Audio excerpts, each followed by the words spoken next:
اعوذ باللہ من الشیطان الرجیم بسم اللہ الرحمن الرحیم بہ نستعین انہ خیر ناصر و معین۔ آپ نے یہ بات سنی ہوگی کہ جناب فاطمہ کی ذریت پر آگ حرام ہے، جہنم ان کو کچھ نہیں کر سکتی، اور جہنم کی آگ جو ہے ان پر حرام ہے۔ اچھا، یہاں پر سوال ہے، اکثر سوال کرتے بھی ہیں کہ سائیں وہ کافی سید ایسے ہیں جو شرابی ہیں، زانی ہیں، برے لوگ ہیں، تو ان کو کچھ نہیں ہوگا۔ دیکھیں، یہاں پر ہم اہل بیت علیہ السلام کی تعلیمات سے دور ہیں تو پھر اپنی انا اس پر غالب آ جاتی ہے، تو اس میں جلدی میں کسی پر فتویٰ نہ لگایا جائے، اہل بیت کا قول سنیں۔ اچھا، یہ بھی مزے کی بات ہے، وہ یہ کہ جو فرمان میرے حق میں ہوگا اس کو جلدی اس کو بولڈ کر کے فوکس کر کے اس کو پیش کروں گا، ہیڈ لائن، بریکنگ نیوز۔ لیکن جو فرمان دیکھوں گا یہ میرے اس میں نہیں ہے، مزاج کے مطابق نہیں ہے، اچھا اس فرمان کو پڑھوں گا ہی نہیں، یا اس کو کہوں گا یہ سند ضعیف ہے، یہ مثلا اس طریقے سے۔ ایسے نہیں ہونا چاہیے، انسان دین میں سر تسلیم خم ہو، تسلیم ہونا چاہیے انسان کو۔ میں ایک حدیث پڑھتا ہوں اور اس میں آپ توجہ کریں، آپ کو اس چیز کا جواب مل جائے گا۔ امام رضا علیہ السلام کے بھائی ہیں جس کا نام ہے زید، اور اس کی حرکات و سکنات، اس کے اعمال صحیح نہیں تھے، اچھے نہیں تھے، لیکن وہ مدعی تھا، اس بات کی دعویٰ کرتا تھا، وہ کہتا تھا کہ میں ذریہ حضرت زہرا سے ہوں، اچھا، اور جہنم کی آگ مجھے کچھ نہیں کرے گی۔ امام رضا علیہ السلام نے اسے خطاب فرمایا۔ اچھا، کسی کو ریفرنس چاہیے تو یہ ریفرنس دیکھ لے، معانی الاخبار صفحہ نمبر 106، عیون اخبار رضا جلد نمبر 2 صفحہ نمبر 232، بحار الانوار جلد نمبر 43 صفحہ نمبر 230۔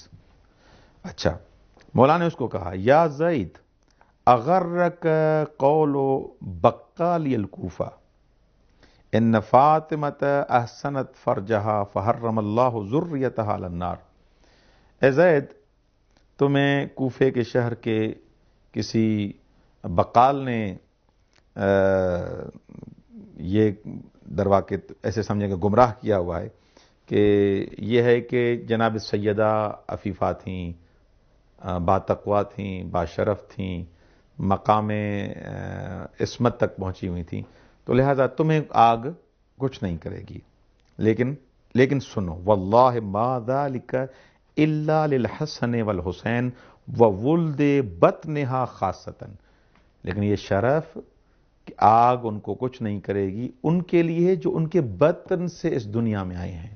فَأَمَّا أَن يَكُونَ مُوسَى بْنُ جَعْفَرَ يُطِيعُ اللَّهَ وَيَصُومُ نَهَارَهُ وَيَقُومُ لَيْلَهُ وَتَعْصِيهُ، اور موسیٰ بن جعفر، یہ درواقع تمہیں ان چیزوں نے گمراہ کیا ہوا ہے کہ لوگ ایسے کہتے ہیں کہ جناب سیدہ کا یہ مقام تھا، یہ جناب سیدہ کی اولاد میں سے، لہذا اس کو آگ کچھ نہیں کرے گی۔ یہ تمہارا گمان ہے، ذریہ فاطمہ سے مراد وہ جس کو آگ کچھ نہیں کرے گی وہ حسن ہے، حسین ہے، ام کلثوم ہیں، زینب ہیں، خدا کی قسم یہ حسن و حسین کے ساتھ مخصوص ہیں جو بلا فصل ہیں۔ مگر یہ ہو سکتا ہے، ایسے کہا جا سکتا ہے کہ موسیٰ بن جعفر عبادت خدا میں اتنے غرق ہوں کہ ان کو خلق خدا کا پتہ ہی نہ ہو، خدا اور خالق کے ساتھ اتنا قوی رابطہ ہو، دن کو وہ روزے رکھے، رات کو عبادت کرے اور شب زندہ داری کرے، اور تم گناہ انجام دو اور تم بھی آگ سے محفوظ رہو۔ یہ کون سا عدل الہی ہے؟ یہ کیسے ہو سکتا ہے؟ اور ثم تجیئان یوم القیامہ سواء، اور تم اور جعفر صادق علیہ السلام برابر آؤ قیامت کے دن۔ ایسا تو نہیں ہو سکتا کہ ایک انسان دن کو روزے رکھے، رات کو عبادت کرے، اللہ کا مطیع ہو، فرما بردار ہو، ایک یعنی گناہگار ہو، عیاش ہو، گناہ میں غرق ہو، وہ قیامت پہ دونوں برابر آئیں گے؟ ہرگز۔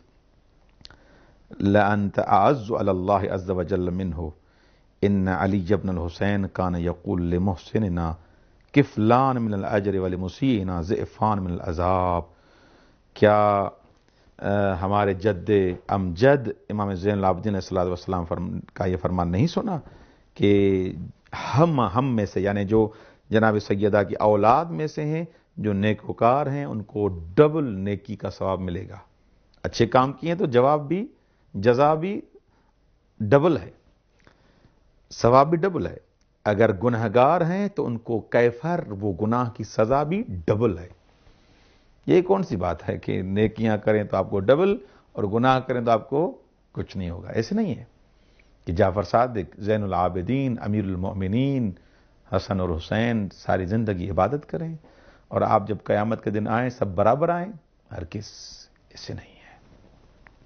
حماد بن عثمان امام صادق علیہ السلام سے اس قول کے بارے میں، جو رسول خدا سے کسی نے پوچھا کہ جناب سیدہ طاہرہ ہیں اور خدا نے جہنم کی آپ کو اس کی ذریت پر حرام قرار دیا ہے، تو اس کے بارے میں سوال کیا حماد نے کہ مولا یہ کیا ہے؟ تو مولا نے فرمایا المعتقون من النار ہم ولد بطنہا الحسن والحسین وزینب و ام کلثوم. جو آگ سے محفوظ ہیں، جن کے ساتھ وعدہ کیا گیا ہے، وہ حسن اور حسین، زینب اور ام کلثوم ہیں. باقی جو نسل رسول سے ہیں، نسل فاطمہ سے ہیں، ان کو اعمال کے مطابق جزا اور سزا دی جائے گی، اور ان کی ذمہ داری بھی زیادہ ہے کیونکہ نسل فاطمہ سے ہیں، نسل کوثر سے ہیں. تو لہٰذا ان کی ذمہ داریاں اور ان کی اعمال سے نظر آئے کہ واقعاً یہ فاطمی ہیں، واقعاً نظر آئے کہ یہ علوی ہیں، واقعاً نظر آئے کہ یہ رسول خدا کی اولاد میں سے ہیں. البتہ اس سے یہ قطعاً مطلب نہ لیا جائے کہ جو افراد اولاد رسول میں سے ہیں ان کا احترام کرنا سب کی ذمہ داری ہے. علماء کی سیرت یہی رہی ہے کہ علماء چاہے برا سید ہو چاہے اچھا سید ہو، اس لیے کہ وہ اولاد فاطمہ سے ہے، اس وجہ سے اس کا احترام کرنا چاہیے. باقی اس کو یہ گمان نہ رہے کہ وہ جنت میں چلا جائے گا، اس کو مزے ہی مزے ہیں، بھلے وہ گناہ کرے. نہ، ڈبل ہے. گناہ کرے گا تو ڈبل سزا، اگر ثواب کرے گا اس کو ڈبل اجر عطا کیا جائے گا.